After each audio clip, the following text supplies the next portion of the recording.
5 seconds. Speaking on the eve of launching of a report on environment and forest, the Prime Minister of India said, "Ladies and gentlemen, it gives me very great pleasure to be amongst you on this very important occasion to launch a report on environment and forests. I know this gathering includes high level officials of central and state government organizations, persons who have dedicated their lives for the preservation of natural resources such as forests, rivers, as well as animals.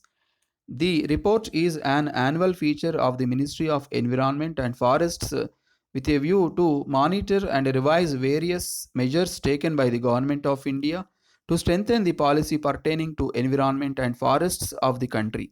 A number of steps have been taken in the last 1 year in terms of institutional and legislation. In fact, while some of the programs and schemes have been strengthened and implemented, some of the new ones have also been initiated. I would like to tell that Government of India have recently amended some sections in the acts of environment protection, wildlife protection and forest conservation. These three laws not only provide the appropriate legislative protection but also provide authority to the ministry to undertake various activities from time to time as situation demands for protection and conservation of forests, animals, etc. Now I wish to tell about the mandate of this ministry. The Ministry of Environment and Forests is the nodal agency in the central government for implementing various programs in order to protect the environment and maintain a balance between conservation and developmental activities. The broad objectives of the ministry are conservation and survey of flora, fauna, forests, and wildlife, prevention and control of pollution, protection of environment, and ensuring the welfare of animals. These objectives are well supported by a set of legislative and regulatory measures aimed at not only preservation, conservation, but also protection of environment. In this regard, I would like to emphasize that this ministry also serves the nodal agency for international cooperation on matters pertaining to environment and natural resources conservation.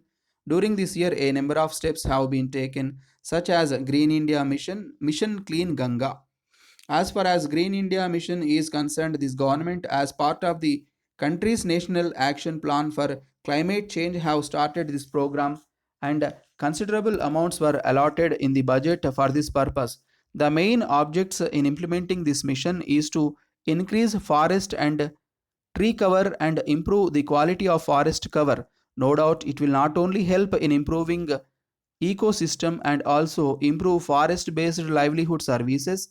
As far as mission plan Clean Ganga is concerned, besides allocating sufficient funds, the government of India is discussing for a major loan from World Bank for cleaning the river water. If we implement the above mission effectively, there is no doubt that the problem of industrial pollution will not exist.